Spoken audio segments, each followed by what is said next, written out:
Sveiki! Lietuviškas pavasaris, ypač po tokios ilgos žiemos, labai gražus. Todėl daugelio mūsų širdis užplūdo džiaugsmo ir laimės pojūtis. Šįryt laidoje kalbėsime ne apie pavasarį gamtoje, o apie pavasarį širdyje. Netgi apie pasaulinę madą, kad tas pavasaris širdyje gyventų amžinai. Kad būtume itin laimingi ir labai sėkmingi.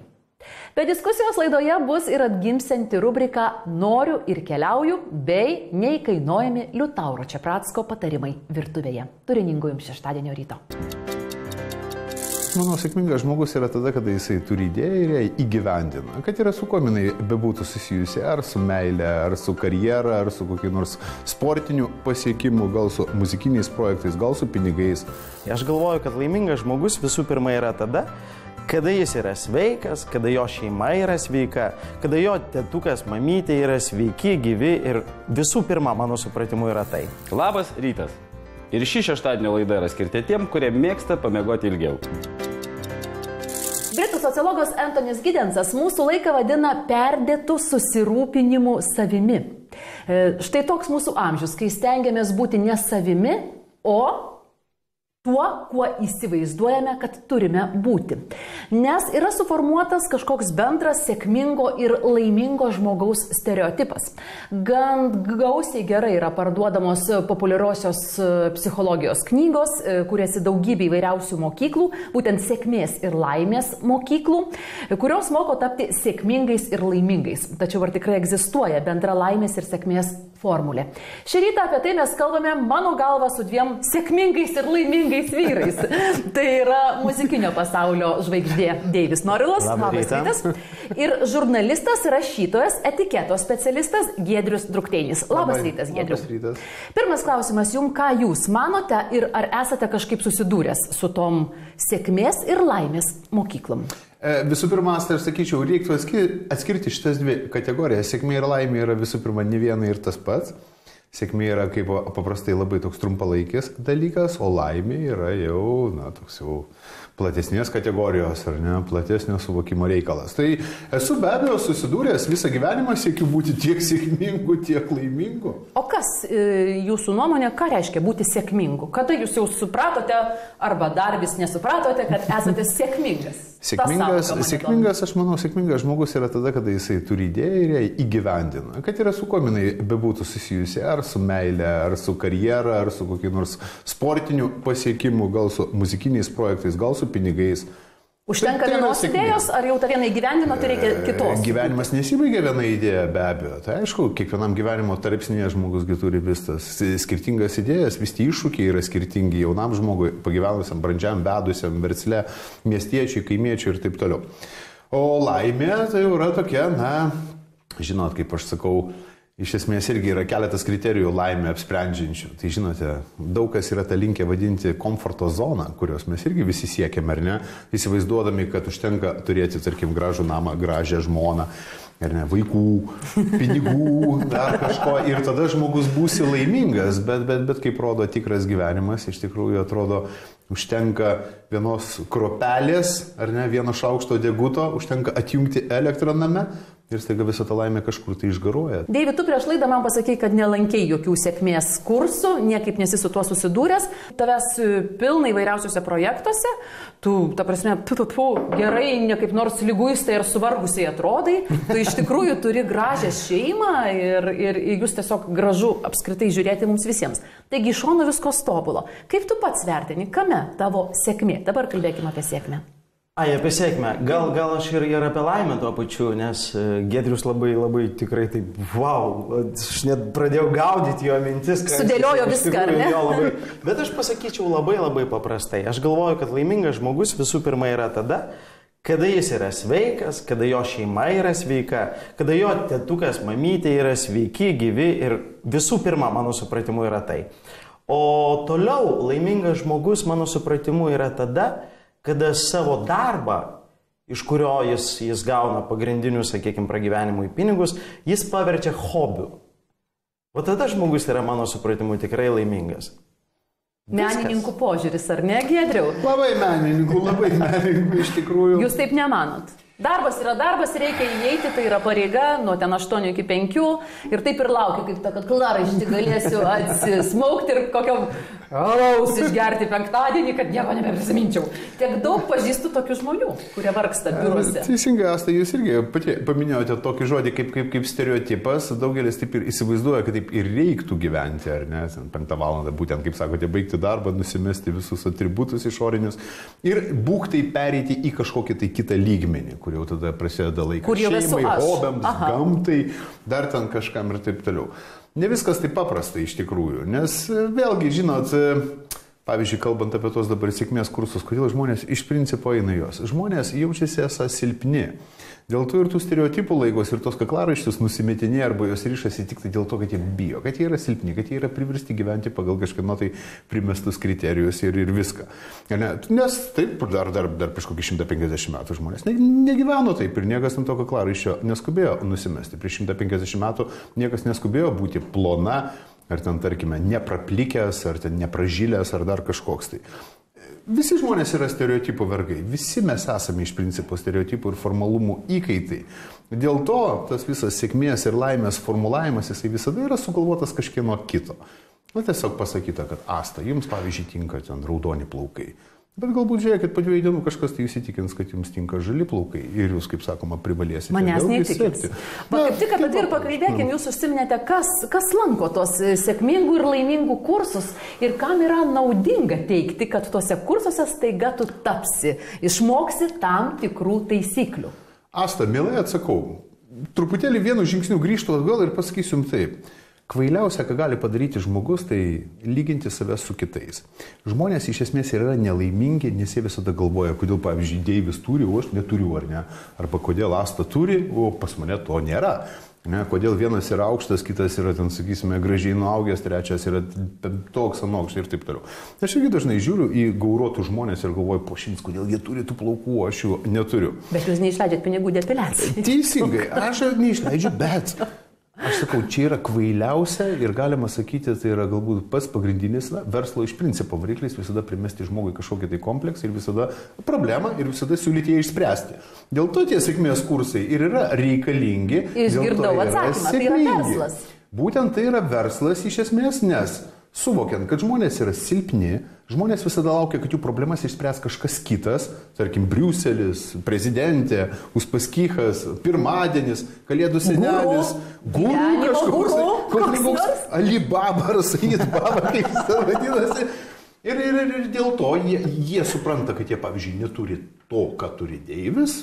Ir galbūt būtent tas kažkoks tai guru, arba politikas, arba bet kas kitas, tą problemą padės įspręsti. Deivi, tavęs noriu paklausti. Taip. Žmonių šiandien vis tiek galiu teikti toks nusigrėžimas ar atitolimas. Na, pavyzdžiui, nuo bažnyčios, tam tikrų vertybių nuo seno, kurias turėjom, šeimos, jokių būdų nesiskirti. Na, nuo tų visų pagrindinių dalykų vis tiek yra šioks toks atitolimas šiandien visuomenės. Ir mano galva, tų naujų dievų ieškojimas, kurie štai pamoko, kaip čia dabar tapti laimingesniu. Ką tu apie tai manai? Tai yra problema, ar tu vis tik tame nieko neižvelgi? Keičiasi pasaulis ir ką čia... Visų pirma, aš tai nelabai jaučiu, kad taip yra, kaip jūs sakote, Asta. Mes taip sakom. Kaip jūs pradėjo jūs sakyti, Aš galvoju, kad tai, kas yra sakoma tuose 10 Dievo įsakymų, tikrai tame nieko nėra blogo, absoliučiai. Ir jeigu žmogus gyvenime jų laikosi, tai jis tikrai blogesniu netaps. Ir tai yra puiku, jeigu jis randa kažką, tai randa gerą žodį, randa kažkokį tai pasitikėjimą ten, Dieve, aš tai tikrai nieko prieš. Taip, be abejo, aš kaip tik ir sakau, kad žmonės galbūt vis labiau įsiskaito, mažiau į tai, bet kitas klausimas. Deivi, šou pasaulyje, taip. Lietuvoje, ar egzistuoja tas sėkmingo žmogaus kultas? Žinot, dėl kulto nežinau, bet tarkim, kalbant apie sėkmę mene, na, nežinau, kiek tai galima pavadinti menu, tai ką aš darau, bet daugiau mažiau save laikau menininku. Sėkmė vis dėlto vaidina labai nedidelį vaidmenį, mano supratimu. Didžiausią vaidmenį vis dėlto vaidina tavo darbas. Ir talentas, jisai irgi, aš įvertinčiau kokiais galbūt 10% ir 90% tavo darbas. užsitarnavimas pasitikėjimą, nes realiai, jeigu tu pavedai 1, 2, 3, 4 kartą, tu tikrai nebebūsi kviečiamas. Dabar viskas yra labai paprastai. Užtat su tais gerimais aktorių, dainininkų ir taip toliau, faktiškai jau visą tai eina į pabaigą, nes tu tiesiog tampi nepatikimu. O šiai dienai, šiam tempui, kuris dabar yra, tai yra tiesiog, mirtis. Kitaip tariant, mes kalbėjom kažkada laidoje, atsimenu labai gerai su Leonardu Povedanosavu, kad bohema tampa labai nebepopuliari, atgyvena, arba kitaip tariant, jinai yra visai kitokia. Nes būtent ir menas labai sukomerciškėjo ir tu turi būti sportuojantis, turi būti labai darbštus, ar ne? Tu turi būti labai, aš bent jau kalbant apie save, tai vėlgi apie tą sėkmę, aš galvoju, galbūt mano sėkmės paslaptis yra vis dėlto ta, kad aš bandau būti įvairiapusiškas. Kad aš bandau būti ir pop scenoje, ir su Eduardu Kaniava padainuoti koncertą, ir suvaidinti Pinčiuką Velnio nuotakoje, ir pravesti laidą, renginį, padainuoti su Renata, žodžiu, iš tikrųjų, galbūt čia vis dėlto yra mano sėkmės paslaptis. Nes aš iš tikrųjų jaučiuosi ir sėkmingas, ir laimingas. Giedriau, ką Jūs manot į tą mano repliką, kad vis tik yra ydinga šią dieną pasirodyti silpnu, labai mažai kam gali pasiguosti, nes tuo kažkas pasinaudos tavo silpnu tašku ir užims tavo vietą? Asta, lengvas atsakymas, kai žinai, kokia yra pati pagrindinė dominuojanti vertybė mūsų visuomenėje. Žinot, lietuviams iš principo svarbiausia, bent jau pastarosius 25 metus, tai yra neprarasti veido, nebūti leidžiamam nugramzdinamam į dugną. Tai yra, kitais žodžiais, niekada neduoti aplinkai akstino pagalvoti, kad jie yra kažkuom tai neprasisiekia. Ir kai jūs paminėjote, kad pavyzdžiui, jeigu prarandi merginą, būtinai reikia staigiai kitą įsigyti, arba skolinkis pinigų kiek tik įmanoma, bet prabangų automobilį įsigyji, kažkokius seninį įvaizdį, ar ne? Tai rodo iš esmės, kad mums yra itin visada svarbi aplinkinių nuomonė. Ir tai yra verslui, tai yra labai gerai. Tai yra pats vėlgi didžiausias katalizatorius pardavinėjant viskas prabangos prekes arba vėlgi kišant tos pačius stereotipus, apie kuriuos kalbėjom. Dėl to iš esmės, vėl belieka tik tai pasikartoti, kad žmonės yra būtent šito dalyko įkaitai ir tai yra daugeliu atveju labai sveika ir gerai iš verslo požiūrio. Būtent priversti visada žmogų jaustis, kad tik nepagalvotų Asta ir Deivis, kad aš čia kažkoks, žinai, ten ubagas. Tai būtinai turiu maždaug ten turėti tuos atributus arba elgtis atitinkamai kažką.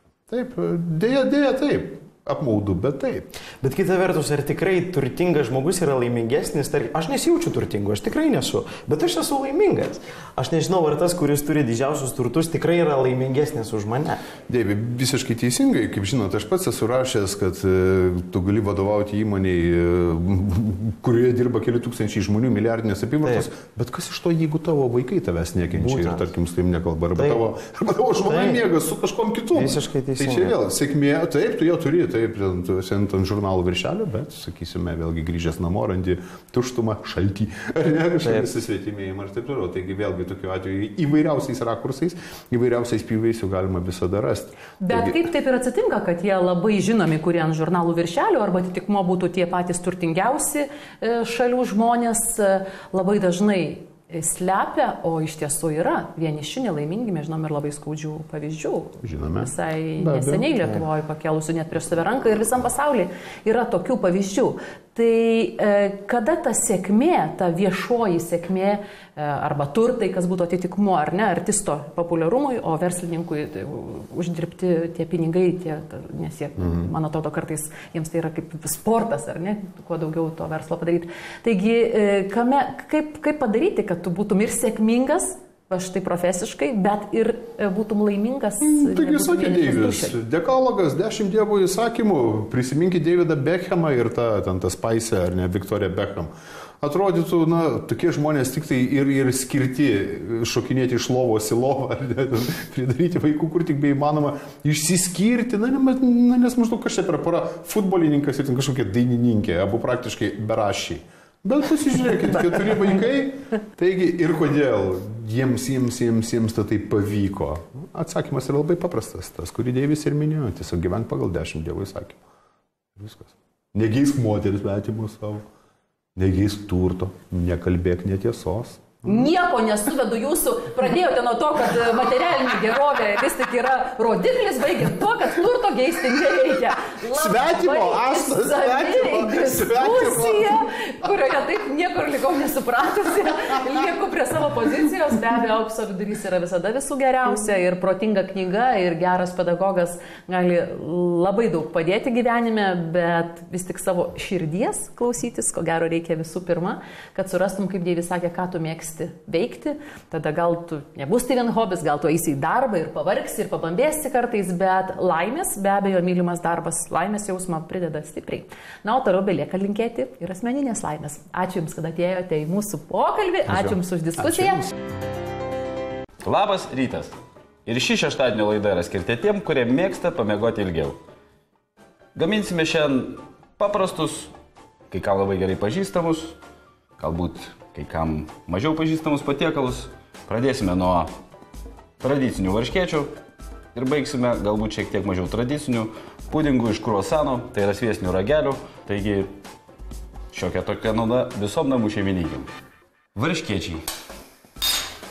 Prieš nuspręsdamas gaminti šitą receptą, šį patiekalą aš internete pasižiūrėjau visus įmanomus duotus varškėčių receptus, kuriais dalinasi namų šeimininkės ir prie jų nuomonės, kad maniškis bus šiek tiek kitoks, jisai bus paprastesnis, taigi nuo jo ir pradėsim.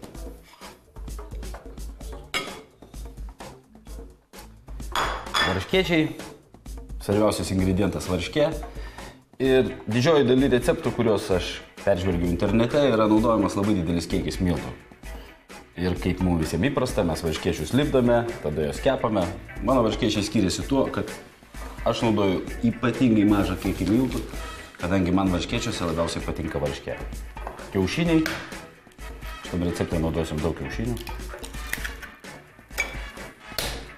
Tešla turi būti poskystė.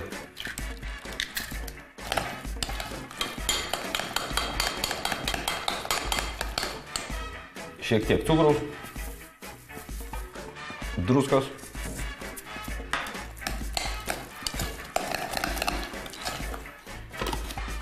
Miltų dėsiu 4 šaukštus.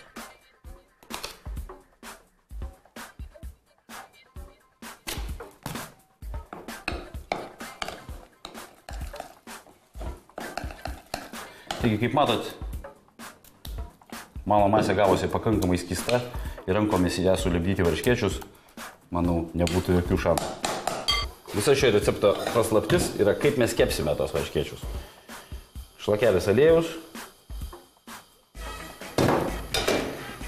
Leisime jam įkaisti.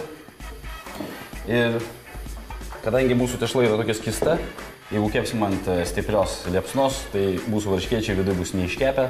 Užmaišius tešlą, reikėtų nepamiršti duoti 20 minučių pastovėti, kad išbrinktų miltai. Ir prabėgus 20 minučių mes esam pasiruošę kepti. Įkaitinam aliejų, mažinam ugnį iki mažos ir iš aukšto formuojam, kas kaip mėgsta. Didelius, mažus.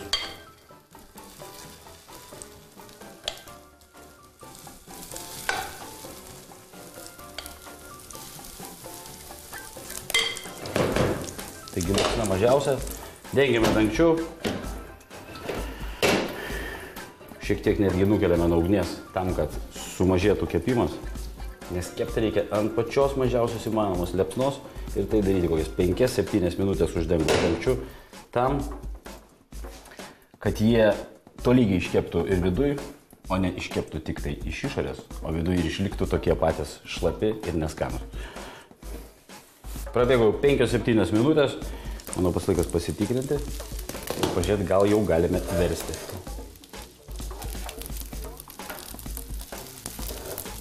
O taip. Kaip matot, spalva jau patita. Na, o recepto paprastumas greičiausiai leistų mums šios varškėčius vadinti tinginių varškėčiais. Nes viskas, ką reikia daryti, tai tiesiog vaikščioti aplink keptuvę ir laukti, kol pagaliau bus galima apversti.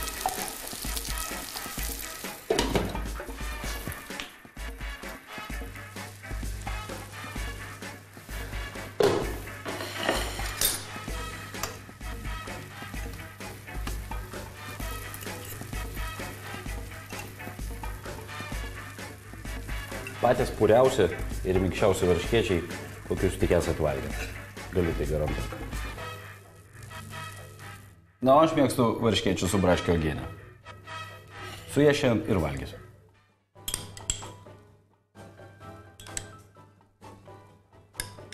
Skanaus man.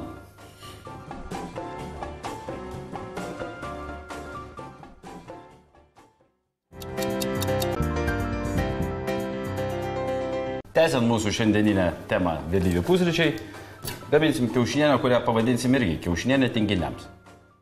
Šiandien viskas tinginiams. Kadangi vėlyvi pusryčiai, ilgai miegojom, reiškia daug tingėjom. Tinginių šeštadienis. Susismulkinsim svogūną.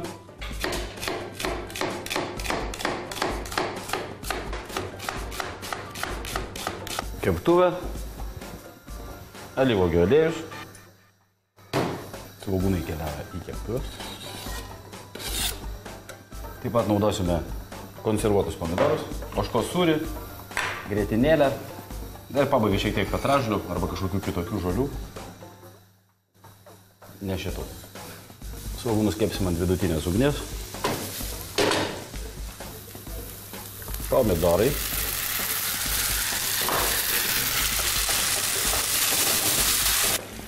Sumažiname ugnį, šiek tiek patroškiname.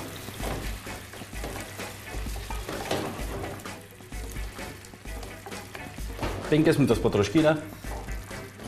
Ugnį išjungiame. Nepamirštame padruskinti. Na ir dabar įdomioji dalis. Šiek tiek grietinėlės. Pilsiu į dvi vietas, ten kur mušiu kiaušinį. Kiaušiniai. Atsargiai.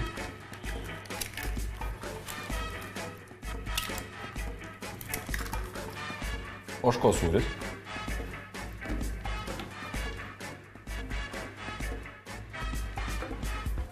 Ir visą tai keliauja į 180 laipsnių orkaitę. Apytiksliai 15-18 minučių. Na, manyčiau, svarbiausią procesą reikėtų stebėti. Ir kai baltymas bus koaguliavęs, iškepęs, o trinys vis dar skystas, mūsų tinginių kiaušinienė bus jau paruošta. Smulkiname petražoles, kurias bersime ant kiaušinienės.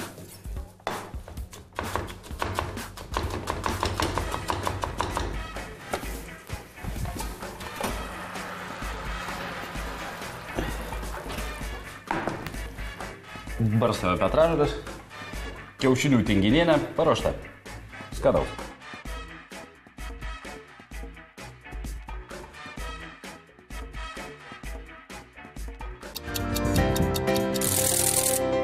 Dobelė – tai mažoji Baltijos šalių Italija, kur pagal italų technologijas gaminami kietagrūdžiai makaronai ir kiti aukščiausios kokybės grūdiniai produktai. Dobelė – tai, ko trūksta jūsų virtuvėje. Dobelės malūnininkas, viena didžiausių grūdų perdirbimo įmonių Baltijos šalyse, džiaugiasi galėdama pasiūlyti jums ir jūsų šeimai Kama grūdų mišinį, kuriame esantis tikrieji grūdai, rugiai, kviečiai, miežiai ir žirniai, skirtingai nuo selenų, ne tik valys, bet ir aprūpins jūsų organizmą visomis naudingomis medžiagomis. Tai puikus ir greitas patiekalas pusryčiams. Kama grūdų mišinį galima naudoti kepiniams, salotoms arba tiesiog sumaišyti su kefyru, jogurtu ar varške ir sveiki bei maistingi pusryčiai bus paruošti. Vienas valgomasis šaukštas Kama grūdų mišinio per dieną padeda išlaikyti gerą savijautą ir sveikatą. Labas rytas, Liutaurai. Labas, Asta. Šį kartą turime klausimą ne iš mūsų Facebooko draugų, o iš mūsų šio ryto svečio. Žvaigždė. Scenos žvaigždė dainininkas Deivis. Labai džiaugiasi tavo atsiradimu mūsų laidoje ir nieko nepameluosiu, jis taip ir sakė, tiesiog yra fanas ir gerbėjas, žiūri ir mėgina bemaž visus tavo receptus, todėl labai tikiuosi, kad tau nebus sunku atsakyti į jo klausimą. Jis, aišku, labai prašo kažką pagaminti iš žvėrienos, bet aš jam sakiau, kad galime šį televizijos sezoną nebespėti, tad tiesiog klausimas pagrindiniai principai, gaminant iš žvėrienos. Aišku, aš esu nustebinta, Deivis medžiotojas. Na? Iš tikrųjų, apibrėžti ir atsakyti į tą klausimą vienu paprastu atsakymu neišeis. Kiekvienas gyvis turi kitus paruošimo principus. Kitas dalykas, kad dažniausiai užduodamas klausimas, pavyzdžiui, man būna, kaip panaikinti šernienos kvapą. Tai mano patarimas būtų nemedžiokite kuilių, nes jų kvapą panaikinti yra neįmanoma. Oho, tame yra daugybė subtilybių, ar net sakyti ne taip? Tai yra, sakykime, jeigu mes kalbam apie tą patį elnienos nugarinę, ar ne, mes ją kepam su krauju 56-58 laipsniai. Aš labai tikiuosi, kad kitais metais mes irgi matysime šio ar kitoje virtuvėje, tu galėsi kažką pagaminti žvėrienos, jeigu ne, tas šou pasaulis toks mažas, susėskit su Deiviu ir pasikalbėkit apie žvėrieną, gerai? Pradžiai nudopsiu tiesioginę meterį gyvį, šarną arba elnę, o po to ir paruošiu išgaruojančios. Tai aš būsiu vedėja tam tiesioginėme etery, tikiuosi, ir padėsiu tau serviruoti. O dabar klausimas apie tai, ką šį rytą gaminai. Kadangi tema vėlyvi pusryčiai, tai kilo natūralus klausimas, kad tu mėgsti pamiegoti. Aš pelėda. Ilgai dirbi vakare? Ir šiek tiek pamiegu iš ryto. Tai kas svarbiau pelėdai, gera vakarienė ar svarbiausias vis tik dienos maistas yra pusryčiai? Pelėdai tokiai kaip man, svarbiausia geri pusryčiai ir gera vakarienė. Ir neprasti pietus, ar ne? Ir tada diena puikiai.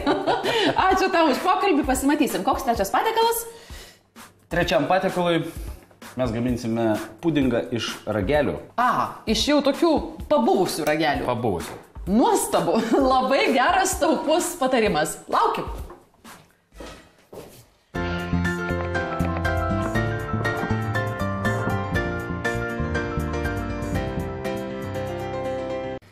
Pudingas su sviestiniais rageliais, kurią mes naudosime vakarykščius ragelius, dėl to, kad šis receptas reikalauja padžiūvusios duonos. Kaip matau, nusipirkome mes tuos pasenusius ragelius, tiksliau sakant, vienos dienos ragelius, kurie parduodami dažniausiai jau su nuolaida, su karameliniu įdaru. Ir gaminsime jūs taip pat su mase, kuri bus su karamelė. Ir pradėsim nuo to, kad karamelizuosim cukrų. Beje, šį receptą galite taip pat ruošti ir su balta duona, kuri jau užsistovėjo jūsų duoniniai. Nes visiems duonos pudingam, kaip ir šiam kruasanui, pudingui, kaip minėjau, naudojame tik tai padžiovintą, padžiūvusią duoną, kurie yra 2-3 dieną. Kaip vienoje iš laidų, karamelizuodamas cukrų, dariau, taip ir šiandien, berėme pradžiai ploną sluoksnį. Aš galėčiau suberti ir visą cukrų, pradėti maišyti su mediniu šaukštu, aišku, karamelė pradėtų lipti, taigi stengdamasis tai daryti švariau. Aš pilsiu plonų sluoksnių ir po truputį karamelizuosiu cukrų. Paruošiam kiaušinių masę. 3 kiaušiniai, pienas, žiupsnelis druskos, viską išplaksime.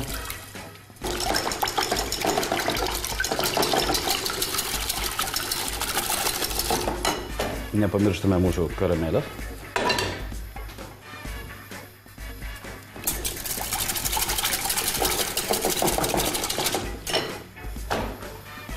Laukiame, kol išsilydys, tada pradedame sukti keptuvę ir po truputį besilydant berėme naują cukrų.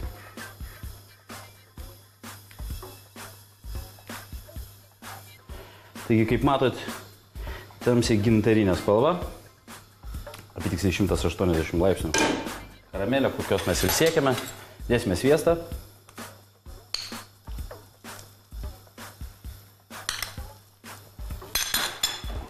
Tirpdame. Ir kitas ingredientas tai bus grietinėlė, su ją reikia labai atsargiai. Iš tiesų geriausia būtų ją įkaitinti, kadangi aš jos pilsiu visai nedaug. Geriausia grietinėlė yra pilti įkaitintą iki virimo temperatūros. Tada mes nesusilaukiame tokios reakcijos, bet kadangi aš vėl įpilsiu grietinėlę mažom dalim ir šiek tiek pasižaisiu su ją, taigi jūs siekdami geriausio rezultato įkaitinkite grietinėlę prieš pildant. Kaip ir minėjau, geriausia supilti karštą grietinėlę, bet tuomet reikėtų daryti puodę su aukštais bortais. Aš kadangi dariau keptuvį ir pyliau po truputėlį, tai procesas trunka šiek tiek ilgiau, kol karamelė visai pilnai ištirps. Nebeturėsime karamelės gumuliukų. Dabar palaukime kokias 2-3 minutės, kol jis šiek tiek atvės.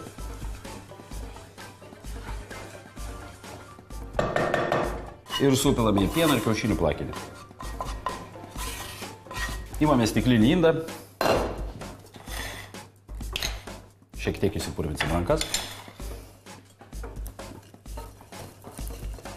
Bet man kaip žmogui nevartojančiam rankų kremo, tai tik į naudą. vakarykščius ragelius sulaužome, sudedame į formą. Gabaliukų dydis neturi įtakos. Vidutiniais, galbūt mažais, kaip jums patinka. Kiaušinių plakinį sumaišytą su mūsų karamelė pilame ant viršaus.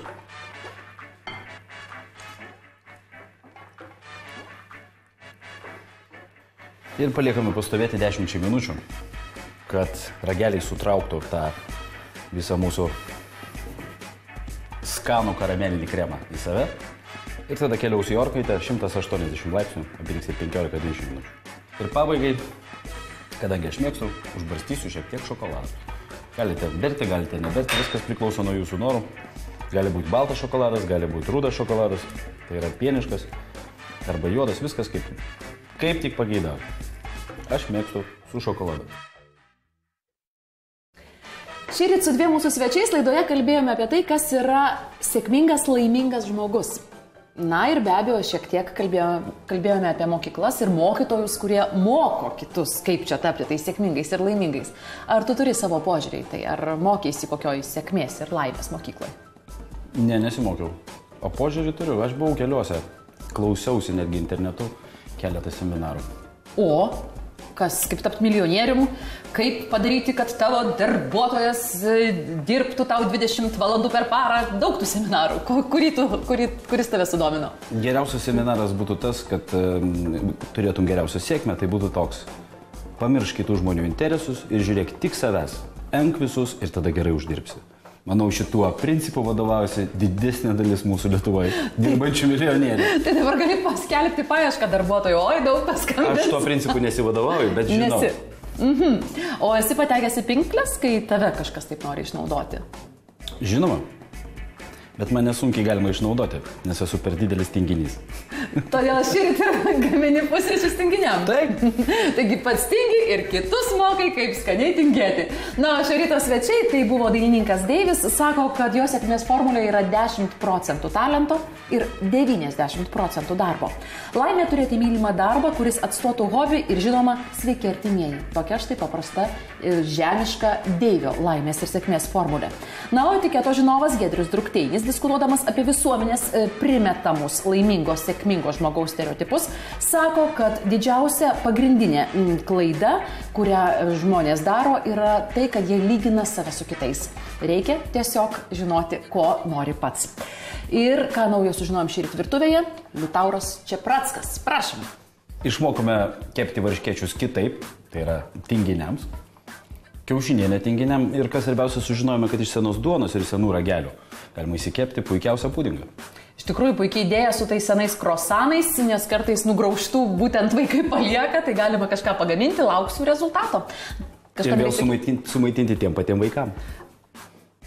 Labai čia nemamiškai pasakė, geriau atiduosiu vyrui. Taigi dabar aš ragausiu krosanų patiekalą kaip ir jūs, o klausimus Liutaurui galite pateikti BTV Facebook paskyroje. Taip pat dėkojame kulinarijos loftui Čiop Čiop. Ačiū tau, laukiu pusryčių.